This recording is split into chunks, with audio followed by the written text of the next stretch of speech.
Alô, mais uma vez o inusitado programa Pulando a Cerca, dia 11 de março de 2016. O apresentador do programa sou eu, Daniel Sultorense, médico. Bom, pulando a cerca, por quê? Pular a cerca por cima, pelo meio, por baixo, a gente consegue ver o outro lado. O outro lado não tem sacanagem, não tem corrupção, tem justiça, educação e saúde. A pessoa pode pensar que pular a cerca é sacanagem. Pular a cerca pode ser sacanagem ou superação. Veja só, eu sou o próprio pulando a cerca. Eu tive AVC, acidente vascular cerebral, e estou aqui pulando a cerca. O AVC é a doença que mais mata no Brasil. Vou aproveitar e dar uma pequena instrução.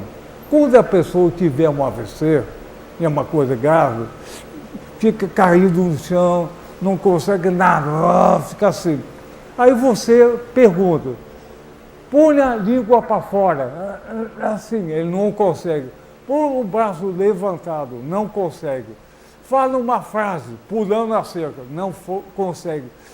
Leva rapidamente para o hospital, diz, doutor, isso é AVC, você pode salvar milhares de vidas com essa coisa tão simples. E o AVC é a doença que mais mata no Brasil. Aproveitando ao pulando a cerca, nós sempre convidamos uma pessoa que representa uma parte importante desse país. Hoje nós vamos convidar, o nosso convidado é grande, é um simpaticíssimo, o musicalíssimo, educadíssimo, gostosíssimo, tesudíssimo, tesão das mulheres. Vamos convidar para pular a cerca o nosso grande tecladista, Zé Mansur. Pula a cerca! Pula, pula, pula. Cerca, né? Pulou. Aqui. Consegui. Bom dia, boa tarde, boa noite, que o programa repete. Bom dia, boa tarde, boa noite. Que o programa repete. O programa vai ao ar em várias horas. Antes de começar o nosso Pulando a Cerca, eu vou perguntar a você. Você fez xixi? Olha, eu tenho uma bexiga boa.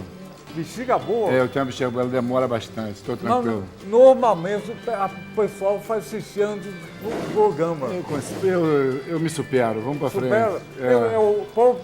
A superação, pulando a cerca da bexiga. Vamos pular a cerca da bexiga hoje também. Superação da bexiga, pulando a cerca da bexiga. Muito bom.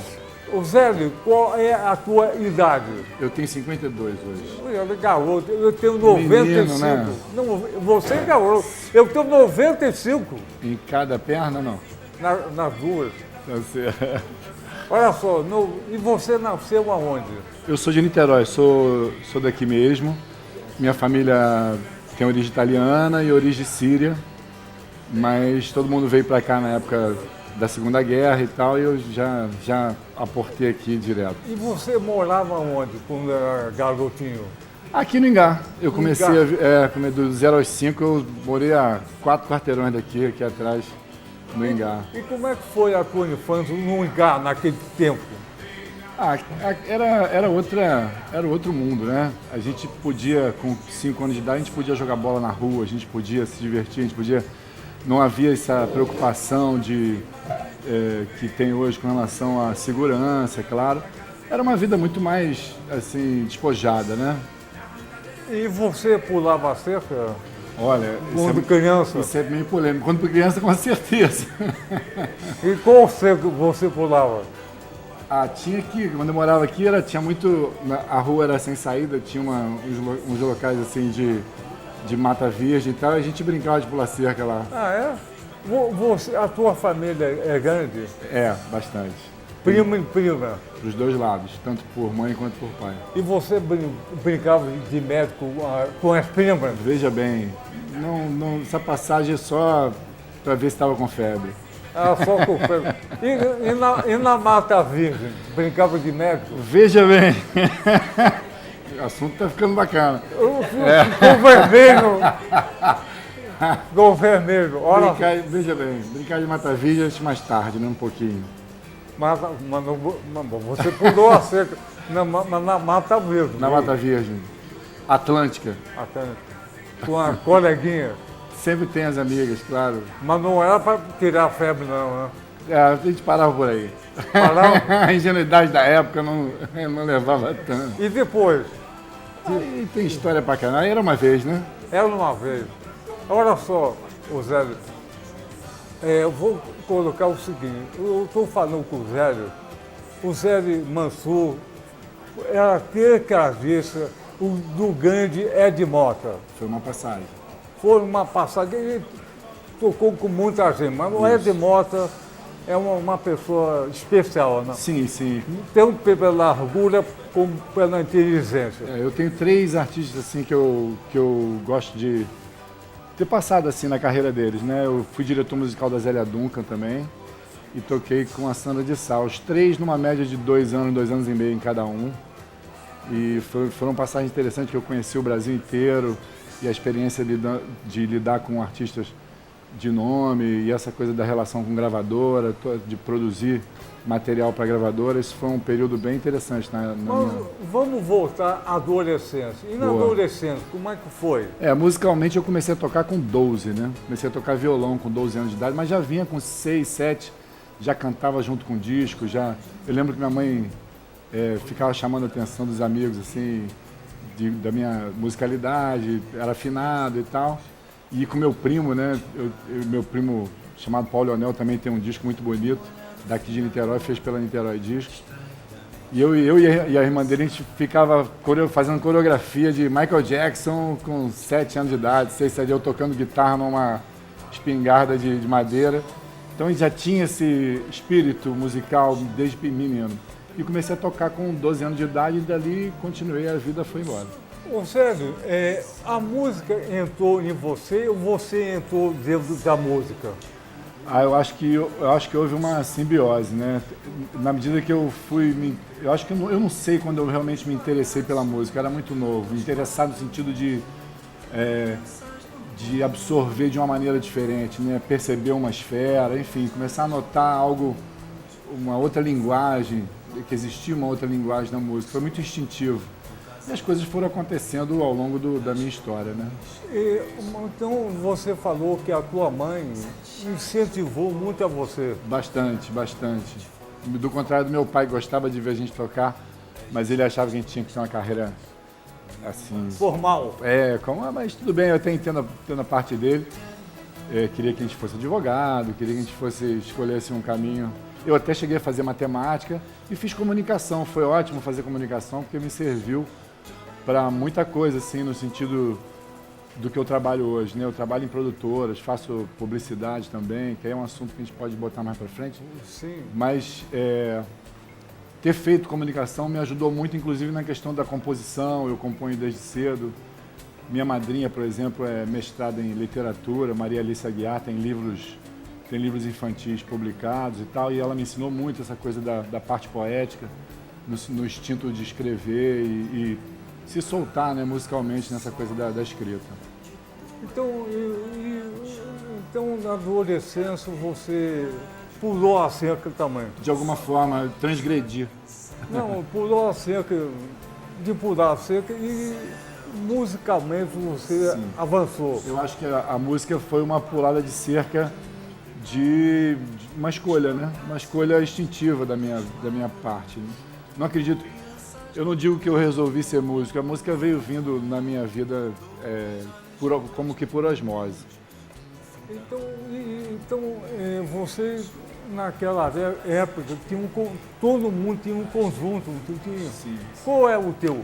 Eu passei por vários conjuntos. O primeiro? Eita! Não vou lembrar.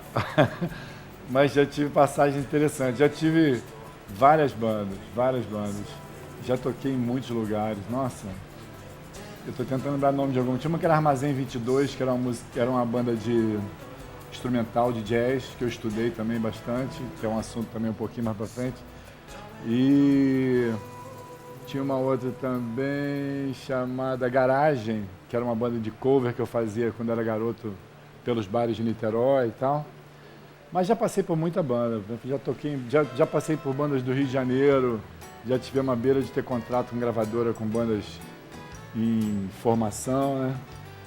Esse trabalho de banda é um negócio que é uma escola, né? Na verdade é uma grande escola para você lidar com o coletivo, né? Tocar é lidar com o coletivo, na verdade. Você se lembra da primeira vez que você tocou para o público? Ah, isso é bacana. Eu acho que para o público em geral teve aquela passagem lá para os tios na festa, né? Que a gente tocava playback do Michael Jackson, já era um começo. Mas musicalmente, eu acho que eu fiz uma apresentação com 15 anos de idade, numa gincana do São Vicente de Paulo, onde eu estudava. E era uma gincana com todas as séries da mesma turma. Acho que eu estava na 7ª série, se não me engano. E foi a primeira vez que realmente eu peguei um instrumento com banda e fui me apresentar. Foi um momento mágico. E engraçado que um ano depois, menos de um ano depois, eu produzi, eu tenho também isso na veia de produção, eu produzi um show do Dalto no São Vicente de Paulo, na quadra do São Vicente de Paulo. Botamos lá quase 3.000 pessoas. E por causa disso a gente acabou tocando com o Dalto, abrindo o show do Dalto na praia num show de campanha política.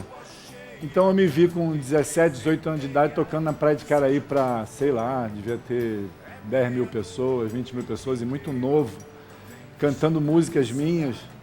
E aquilo foi assim, um momento mágico, porque você, muito garoto e de frente pro gol, assim, dá aquele baque, né? E foi um momento assim que realmente pulei a cerca no sentido da prática, né? Que dali já despertou a vontade de continuar fazendo isso. Mas esse show que você fez aos 15 anos na escola foi um momento mágico. Sim. Descreve esse momento mágico. Eu componho desde menino, né? Como eu estava falando, a música chegou por instinto e essa coisa de compor, sempre compus. Esse disco, por exemplo, tem faixas que eu fiz com 20 anos de idade. Tem faixas aqui que eu fiz ano passado e tem faixa com 20 anos de idade. Eu não encaro ele nem como um lançamento, eu encaro ele como uma espécie de registro histórico. É um registro histórico de várias fases da minha vida. E eu não tenho assim uma pretensão com esse disco de me lançar no mercado. É uma coisa mais, uma satisfação pessoal de ter várias fases da minha vida. Cada faixa que eu ouço me remete a um período, me remete a um pedaço da minha história. E eu resolvi fechar, pelo menos, para não ficar vago, né? Eu resolvi fechar. E é isso, aí naquele momento ali foi um despertar de ver pessoas te dando um feedback na medida que você se apresenta e as pessoas aplaudindo e era uma gincana, então tinha aquela coisa de aplaudir, uma turma aplaudir mais que a outra e tal. Então tinha um frenesi ali que me deixou uma recordação muito interessante daquela adrenalina de se apresentar e sair do palco faz com que você reflita assim, pô, isso é uma coisa, isso me interessa. Então acho que foi a grande reflexão daquele dia, foi assim, pô, esse tipo de sensação, esse tipo de resultado me interessa. Então vamos passar ao teu mundo adulto. Você desenvolveu, chegou ao Ed Mota, Zé da Bunker, etc. Como é que foi esse caminho? Essa chegada, né? Eu vinha tocando, tinha alguns professores e tal, eu vinha tocando violão até então, um pouquinho de guitarra, até os 20 anos de idade, 18, 20 anos, e fiz faculdade de matemática e vi que não era, quando chegou a integral eu notei que não era aquilo, Desintegrou. Na hora da integral, achei legal, aprendi, fiz, entendi, mas levantei da cadeira e falei muito obrigado. E naquela época não tinha nem computador, estava fazendo análise de sistemas. Então era para fazer uma sequência em computação. Na época não tinha computador pessoal, era tudo escrito por sintaxe, fósforo verde, até era mais complexo. Mas eu sempre tive essa aptidão pela ciência exata. A música é uma ciência exata. Você lidar com o tempo todo, né? Você lidar com sua relação com o tempo. A música é uma ciência exata. Então, assim,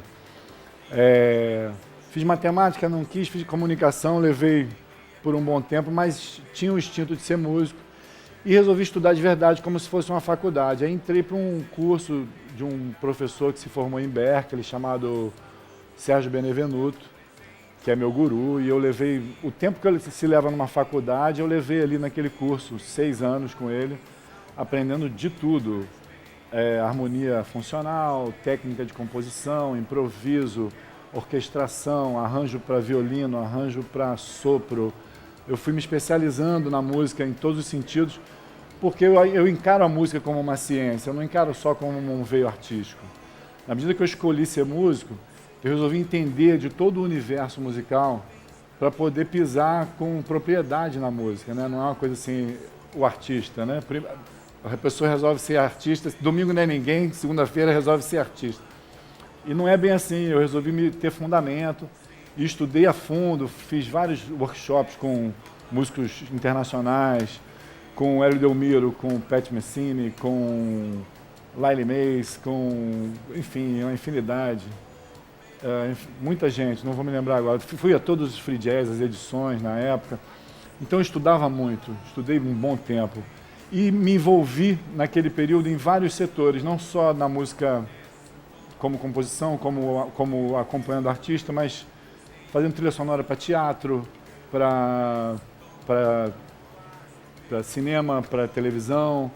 Aí aprendi um pouco de engenharia de áudio também, fui aprender acústica, fui aprender toda a gama mais técnica da música. Então, ao decorrer do tempo, eu envolvi na minha carreira todos os setores da música. Eu posso dizer que eu passei por todas as áreas da música e conheço todas as áreas, desde a parte de estrutural, de estúdio, de montagem, de produção, até a parte mesmo de visceral, criativa. Então, e aprendi todos os instrumentos nessa época, todos que eu gostaria na época. Aprendi a tocar baixo, aprendi a tocar cavaquinho, aprendi a tocar teclado. Fui para o teclado, como tecladista, que eu toquei com a Ed Mota e com a Zélia Duncan. Como é que apareceu o teclado? O teclado foi tocando na igreja. Porque eu tocava na igreja um período e eu ia, dia de semana, tocar na igreja sozinho. Eu tocava sozinho na igreja, assim, a igreja no Santuário das Almas, aquela igreja gigante. E eu ligava o órgão e ficava tocando sozinho dia de semana e pegava o violão e ficava comparando. Pô, esse acorde aqui é esse aqui. Ficava me familiarizando até que eu resolvi ser tecladista mesmo. Aí comprei um piano, estudava o dia inteiro, estudava até tarde, de manhã eu fazia exercício, de 1h da tarde até meia-noite eu estudava direto. Então foi um período muito de dedicação até o dia que resolvi comprar um instrumento. Aí, em vez de comprar uma guitarra, um violão bacana, ganhei do meu pai um teclado moderno. Aí apareceu de tocar com o Celso Blues Boy, foi o meu primeiro artista que eu toquei. O Celso Blues Boy, através de amigos que já tocavam com ele. Eu tocava com esses amigos, aí apareceu a vaga lá de tecladista. Eles me chamaram, eu fui lá fazer uma audição num dia que o Celso Blues Boy estava totalmente transtornado, que a guitarra dele tinha caído no chão um show antes, o Hold tinha deixado cair, eu estava na audição e ele querendo matar o mundo, mas graças a Deus eu consegui amenizar o estado emocional dele. Ele gostou e eu fiquei 4 meses com ele.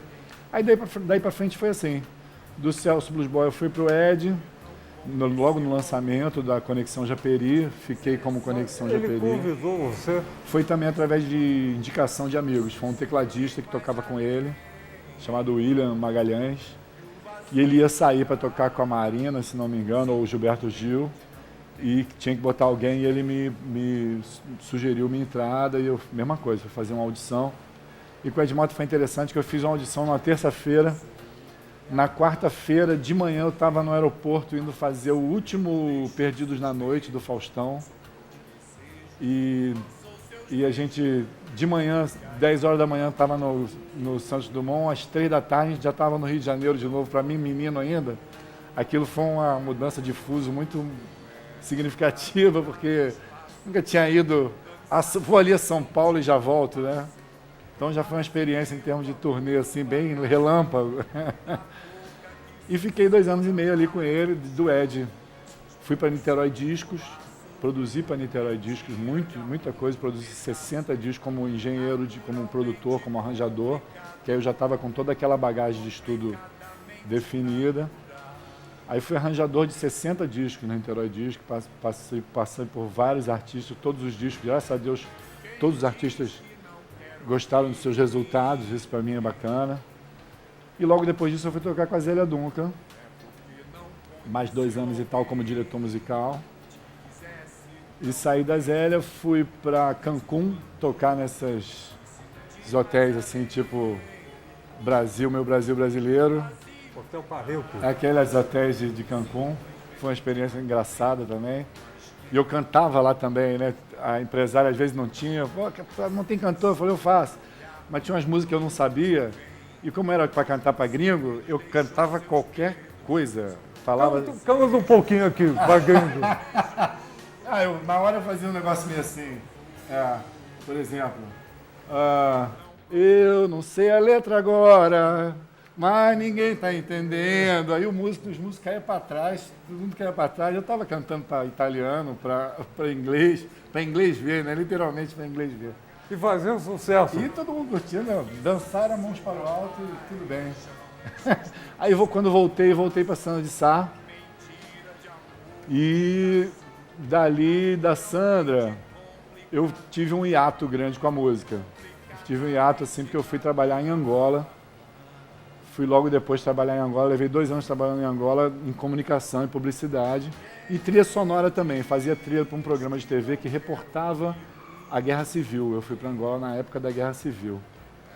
Então foi interessante porque a gente trabalhava para reportar os feitos de guerra para a população e eu fazia trilha sonora para isso. Eu achava, era até engraçado que o piano, assim, eu dizia que eu não usava a parte do meio do piano, era só os graves e o agudo, era tudo tenso, né? Então era bom, bom, era só sons assim meio abstratos e de suspense. Foi uma experiência incrível, inclusive pessoal, em termos de valores, né? A gente muda muito os valores quando a gente vê a guerra civil de verdade. Todas as famílias perderam alguém na guerra em Angola. Foi um período muito interessante, assim, de valor à vida.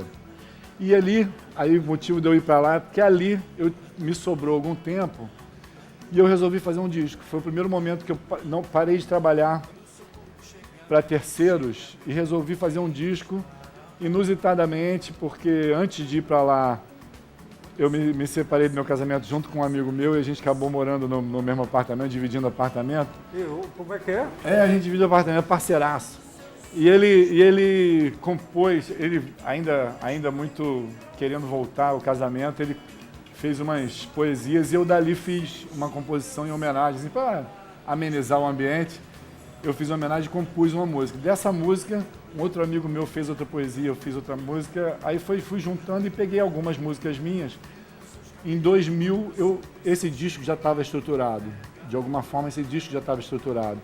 E quando eu fui para Angola, em 2001 a 2003, levei 2 anos lá, o tempo livre que eu tinha, eu comecei a gravar esse disco. Então, 80% desses arranjos aqui, eles foram feitos há mais de 10 anos atrás, tem 12 anos. E por eu estar começando a trabalhar com comunicação, fui tomando gosto por aquilo, publicidade, fui tomando gosto por essa área. E logo assim que eu voltei, esse disco estava semi-pronto, estava produzido, mas não estava fechado.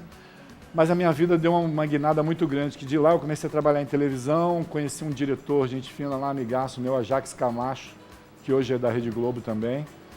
E me levou para a Globo e trabalhei 5 anos no Projac, mas já como engenheiro de áudio. Aí durante os 5 anos de Projac eu fiz os programas lá de entretenimento, né? Luciano Huck, Video Show, Zorra Total, Linha Direta, gostava do programa Linha Direta. E fui e conheci o Aloysio Leger, que é um diretor famoso, né, reconhecido. E quando eu conheci o Aloysio, eu acabei pegando toda a área que eu gostava. Então eu levei 3 anos fazendo show da virada, festival de verão, carnaval, Criança Esperança, só mega evento. E eu cuidava de toda a parte de áudio. Desses produtos durante 3 anos seguidos. Isso foi uma experiência maravilhosa. Isso foi uma experiência porque você cria um nível de responsabilidade com a música, você cria aquela adrenalina de ter que entregar a tempo e a ampulheta está correndo, sabe? De ter que fazer as coisas quase que ao vivo e às vezes ao vivo. Então isso é bastante interessante para a adrenalina do show. Mas né? você continuava tocando? Nesse período menos, né? Aí eu virei um pouco mais engenheiro. Eu virei engenheiro de áudio nessa parte da Globo. Tive que abandonar esse projeto por um período, assim, por necessidade. Quando eu saí da Globo, como coordenador, montei um departamento de comunicação numa empresa de petróleo privada aqui do Brasil, é bom dizer. Aí nesse período, foi outro caminho interessante, que eu viajei o mundo de novo, montando todo um processo na área de publicidade e comunicação de uma empresa que tinha investidores, bolsa de valores, e eu cuidava de entretenimento. Quando eu já vim de Angola, eu já vim muito ligado à televisão, e eu continuei em vídeo, continuei trabalhando em vídeo. Então, quando eu vim de lá, fui para a Globo, quando eu fui para a Globo, fui para a coordenação desse departamento, fazendo vídeos institucionais dessa empresa, teve anúncios de televisão e tal. Então, assim, eu viajava o mundo para montar feiras, congressos, então foi um mundo muito diferente. E eu enveredei um pouco para esse setor de comunicação e publicidade. E a música ficava meio de lado, num bom sentido, assim, eu tocava por prazer, passei a tocar por prazer. Viver de música é muito difícil, né? A gente está falando só a parte boa, né? Mas viver de música é muito difícil, então chegou um momento que eu tive que decidir e a publicidade falou mais alto em termos financeiros. E eu acabei enveredando como um rio, né? Foi me levando, a correnteza foi levando e eu fui, nesse sentido, investindo para esse lado. E a música ficava muito para mim, isso foi muito bom, porque de alguma forma eu estava um pouco, antes disso, estava um pouco desiludido da música, do caminhar da música ficar naquele caminho ali de acompanhar cantor, que tem um lado bacana, mas também tem outro que você, no Brasil, acompanhar cantor, você não é exclusivo dele, mas não pode tocar com outro artista porque as datas batem e você não ganha como exclusivo do artista que você está tocando. Então é muito delicado. E eu já estava mais de 8 anos em turnê e eu preferi parar e a vida me fez parar. Isso foi muito bom. E quando eu resolvi voltar para a música, eu voltei muito devagar e com ela não sendo o primeiro plano, ela não era meu carro-chefe. Isso é ótimo, porque você não cobra da música, né? Você não cobra da música o resultado. E é o que eu acho que esse disco expressa. Não fiz esse disco para ser reconhecido, não fiz esse disco para ser... Não fiz esse disco para... Não estou lançando esse disco, na verdade. Eu estou registrando um momento que nem é o momento atual, é um momento de 12 anos atrás. Tem algumas músicas novas que eu incluí, mas eu mantive a sonoridade da época. Os arranjos são da época. Eu mantive aquela sonoridade. Hoje, se eu fosse fazer um disco, ia ter uma sonoridade totalmente diferente. Ia ter uma sonoridade totalmente mais moderna, mas eu mantive essa coisa mais MPB, mais tradicional. Preferi manter uma linha, por eu já ter feito, e queria registrar como ele foi feito e não renovar o disco. Então eu respeitei aqueles arranjos daquela época de 2002, 2003 e só simplesmente dei um upgrade com a realidade de hoje. Mas é assim, eu tenho o maior carinho porque ele me remete à minha história. Se eu fosse fazer um disco agora, vai ser dos últimos 2 anos de composição e não assim, de músicas que eu fiz no colégio, de músicas que eu fiz... Então você continua compondo? Sempre, não, isso não para.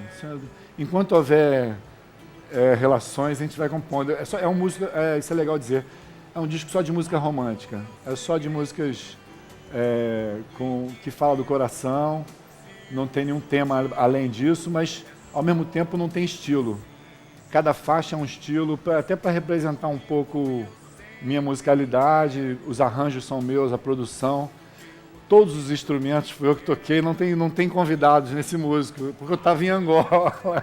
Aí eu estava sozinho no estúdio e acabei tocando todos os instrumentos. Então tem esse lado legal de produtor e de ter feito o disco sozinho. Inclusive a arte da capa, eu fiz o disco todo sozinho. E só não batia foto. Podia ter lá, sair correndo, né? Lá. Mas eu tive um fotógrafo, Fernando, muito bacana. Que Fernando, ele foi maravilhoso, eu adoro as fotos do disco. Fiz o site, eu mesmo produzi o site. Então foi um momento assim que eu montei um projeto por completo.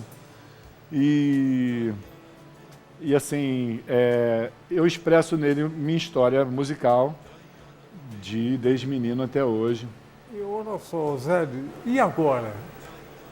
Bom, hoje eu continuo trabalhando em comunicação, vim de Angola de novo, fui a Angola em 2012, fui fazer o primeiro censo, a publicidade do primeiro censo do país.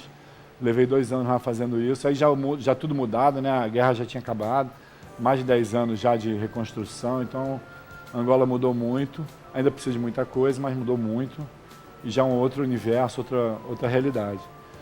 Então fui lá eu tive mais um tempo para finalizar, então houve um hiato, eu fui a Angola, comecei o disco, aí vim para o Brasil, trabalhei em tudo que eu falei, voltei a Angola e pelo tempo que eu tinha lá livre em estúdio, eu finalizei o disco, então foram dois ciclos. Mas agora você está aqui. Sim.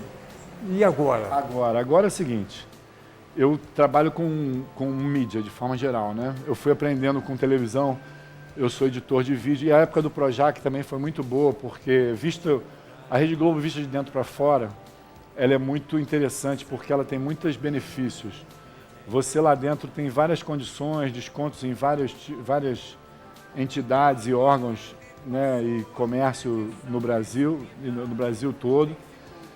E você tem muitos cursos. Então, nessa de você ter cursos, eu aprendi lá fotografia, eu aprendi câmera, eu aprendi edição de vídeo, teve um curso muito interessante sobre processo de criação. Então, foi um período muito fértil em termos de aprendizado.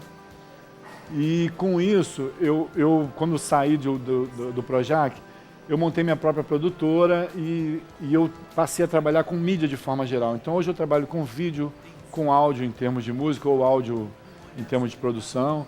Trabalho com computação gráfica, fiz curso de 3D, fiz curso de 2D. Sei alguma coisa de site, web, programação de web. Trato fotografia em Photoshop, faço artes gráficas de alguma forma, então eu abrangi o leque da mídia digital, né? Então eu me sinto hoje meio multimídia, eu não me sinto só músico, eu me sinto multimídia e a música faz parte desse processo. E hoje eu trabalho produzindo mídia em todos os sentidos, desde para empresa até para clientes avulsos, clipe para banda, produções de disco. Produção de disco, como eu disse, na Niterói Disco eu fiz mais de 60, eu acho que eu tenho mais de 200 produções de disco de artistas amigos meus e tal. Então, meu leque é muito grande em termos de produção de mídia. E eu acho que assim, é por isso que eu acho que o disco é uma diversão hoje, porque ele é um pedaço meu e vou continuar compondo. E como eu parto sempre enveredado para música romântica, enquanto eu estiver amando, eu acho que vale compor. Música romântica. E qual é a tua concepção de amando música romântica? Como é que você introjeta isso? Eu tenho 2 caminhos na composição. Um é o insight, né? Do nada, uma frase, uma ideia, você pensando, você tiver um tema na cabeça, um jeito de falar, no caso, sobre amor, e esse jeito te desmembra uma possível composição. Outra é a coisa de compor quase que por encomenda, porque eu também tenho esse instinto, porque eu trabalhei muito fazendo jingle, trilha para teatro, então você tem que compor muito sessionado aquilo, com prazo. Então você tem que compor, obrigatoriamente você tem que compor. Então eu tenho os 2 lados, eu vejo a parte do instinto que traz a criação por si só, como ela vem, em função de como ela vem. E a coisa de você compor, por exemplo, às vezes eu componho para uma pessoa, para minha namorada, por uma data específica, uma data de namoro, uma coisa que eu acho que eu queira registrar, eu componho assim também. Ao mesmo tempo, às vezes eu componho por inspiração, ou então por estar tocando violão. Não existe uma fórmula, né? Não existe um jeito. Então, compor para mim é muito assim em função do que o momento pedir, do que é muito de cada faixa. Olha só, aqui a gente recebe muita correspondência aqui. Sim. O auditório aqui está cheio. Vai, galera. Olha, tem que segurar para não invadir o palco. Não, tá sério, eu tô aqui nervoso. E não fica. Olha só, sempre recebe várias comunicações no programa. Olha só, o Nerino Umliá, é um grande guitarrista, Verdade. mandou um abraço para você. Ô, Nerino, você é meu irmão. Nerino, guitarrista maravilhoso. O Nerino a gente convidou para vir aqui. Ele não pôde vir, que estava com o carça baixo. Está meio baixo, não pôde vir para cá. Mas vai. Não é ali do lado, daqui a pouquinho aparece. Ele está com um grande guitarrista. Ele é maravilhoso, nossa, a gente tem história de menino, assim, de garoto. Nossa. Ele é meu irmão de som, ele é um cara assim, com musicalidade enorme, muito virtuoso. Ele tem o resultado dele na guitarra é muito bom. A gente já tocou junto em alguns projetos pequenos aqui em Niterói. Já gravamos junto pelo Niterói Disco também, já fizemos várias coisas. Tem que enumerar a quantidade de coisas que a gente fez na vida. A Niterói Disco continua existindo? De uma forma um pouco mais moderada. Com a mudança de governo, ela deu uma paradinha, mas ela existe.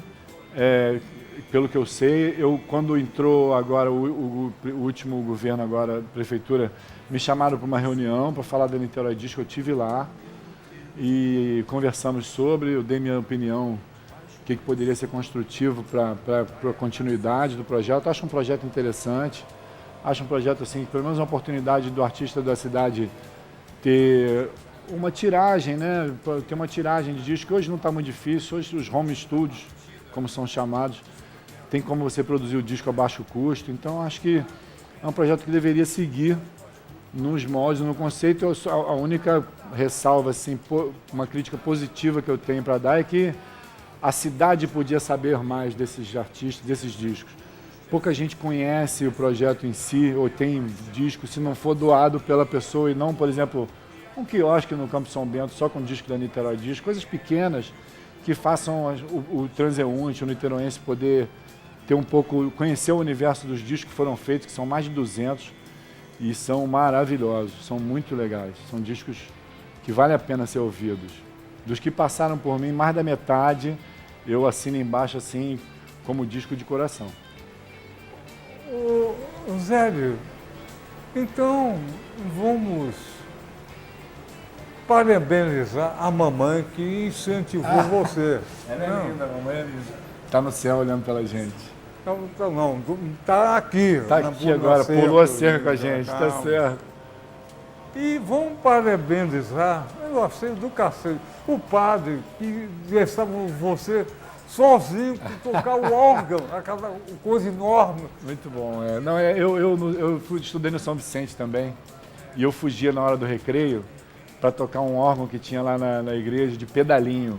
O órgão era de vento. E aquilo era uma diversão, né? Para além de tocar, ainda tinha que ficar fazendo exercício. Né? Não jogava bola naquele momento, mas estava ali pedalando. E era um órgão que, assim, fascinante, né? Porque não existe mais. E é outra recordação que eu tenho, assim, que eu fugia do recreio, ninguém sabia, eu ia lá para a igreja tocar o órgão de pedalinho. Mas você tocava na outra igreja com órgão, eu achei do carro. Eu não tocava baixo, não. O padre tinha uma cabeça muito Deixava, legal. Eu era um menino ali, eu tinha 15, 16 anos de idade, no máximo. E eu tocava a tarde toda, levava umas 2 horas, 3 horas tocando no órgão da igreja, com ninguém na igreja. Quem era esse padre? O padre Antônio. tinha um padre Chico, tinha um padre Antônio, eram dois padres holandeses que significaram muito na minha vida. Eu cheguei até pensar em ser padre na época dele. Eu fiz uma passagem ali de encontro de adolescentes, em cursilhos e não sei o quê, e cheguei a um seminário conhecer, mas acho que meu espírito não era bem por aí. Uma coisa, o seguinte, por que o padre Chico, o padre Antônio, deu essa coisa toda para você? Tinha uma coisa especial. Acho que foi instintivo, eu nunca pedi a ninguém. Eu fui lá, eu sabia como ligava, eu tocava na igreja guitarra nas missas de sábado, eu sabia como ligava, eu tinha conhecimento do equipamento. Então a primeira vez que eu fiz isso, eu fui lá, olhei, não tinha ninguém, sabe aquele negócio de menino maroto? Olhei, não tinha ninguém na igreja, fui tocar. Quando eu toquei que ninguém reclamou, eu falei, então tudo bem, agora eu posso. Pulou a cerca. Pulei a cerca. Aí os padres resolveram dar o espaço. Deixou, eu acho que eu agradei, né? Vai ver que minhas notas. Coisa interessante, né? Minhas notas agradaram naquele momento. Furtivamente Furtivamente. começou a tocar órgão. Isso. Tocar órgão é bom, né? Eu pensei nisso, mas tudo bem. Vamos pra frente. Depende. Achou legal tocar órgão. Zado, você toca órgão? Hã? Oi? Tudo é uma questão de individualidade, né? Cara. E com prazer é muito mais gostoso. Prazer mesmo. Eu queria dizer um negócio sobre esse disco interessante. Diga. Vou precisar até monitorar aqui um pouco. Eu estava falando sobre os estilos, né? Esse disco ele não se repete. Então é um disco que ele passa por algumas influências minhas africanas. Tem duas músicas que têm influências africanas. Passa por Bossa Nova, foi uma época que eu estudei jazz, que a gente passa muito por Bossa Nova. Tem um shot do Nordeste, tem uma música pop americana, tem balada romântica, tem um samba moderno, não tão tradicional, tem um soul e tem um frevo. Então cada faixa tem um estilo. Você vai ouvir o disco e não vai... A primeira vez que se ouve, eu já ouvi isso, inclusive dos amigos que eu tenho entregue, né, e as pessoas têm dado um feedback assim, muito legal, de que você fica esperando a outra faixa. Isso eu achei um dos depoimentos mais bacanas, você fica esperando o que vem. E eu acho que a parte mais legal desse disco é exatamente o lado eclético dos estilos, onde eu passeio, que é exatamente para mostrar uma gama, uma diversidade nesse sentido. Olha só. Diversividade. O Zé, passou 45 minutos aqui no ar. Já temos 45?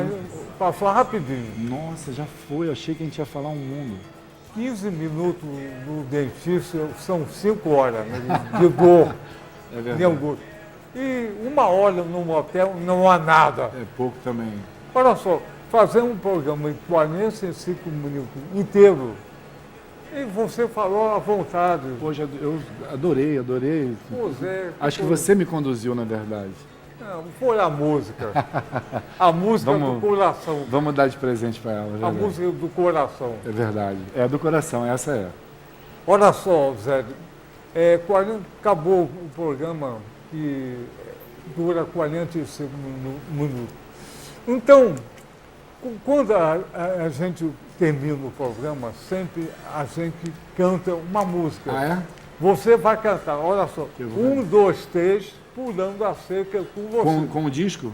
Não, ou agora, sozinho? ao vivo. Vou. Só 2 segundos, só para acabar então a festa. Esse disco, eu tenho um site dele, Isso. se puder aqui, ó, que é escrito diferente, zelimansur.com. Aqui no cantinho aqui, ó. Opa, aqui, ó, vê se dá para chegar mais. Zé Mansur com 2 L's e Y, como se escreve aqui na capa, ó, Zeli. Cadê? Opa, deixa eu ajudar. Zeli. E Mansur, como se fala? M-A-N-S-U-R. zelimansur.com, tem as letras, tem o crédito, tem o disco lá para ouvir, tem tudo lá. E lá também tem contato para quem quiser comprar, é só mandar um e-mail pelo contato de lá. Eu entrego o delivery para onde for. E queria agradecer a oportunidade de estar aqui. E eu vou cantar? Então vou cantar o quê? desse disco que eu gostaria de cantar? Ah, tem o frevo. Eu posso cantar um pedacinho do frevo final, que é bonitinho. Ele fala assim: eu quero ver o amor nascendo, o ódio morrendo, o mundo mudar. Descubra a maneira certa, onde a paixão aperta e vai se apaixonar. Liberte esse sorriso preso, permaneça aceso, vai desabrochar. Que logo o tempo desaba e esse frevo acaba sem você brincar. Vê se passa que a vida corre, tenha medo não. Vê se alega, pula, mexe, se requebra no meu coração. Vê se passa que a vida corre, tenha medo não. Vê se alega, se remexe no meu coração. A segunda é bonitinha. A vida é mais do que alegria, tudo é pura fantasia, é só imaginar. Que a raiva é a gente que cria pura rebeldia, pra que se magoar? Eu sei que o amor é perto, um paraíso aberto, por que não entrar? Procure dentro do seu peito, achará um jeito e você vai gostar. Vamos, então, olha só, comigo. 1, 2, 3, pulando a cerca com vocês. 1, 2, 3, pulando a cerca com vocês. Valeu! Obrigado, gente.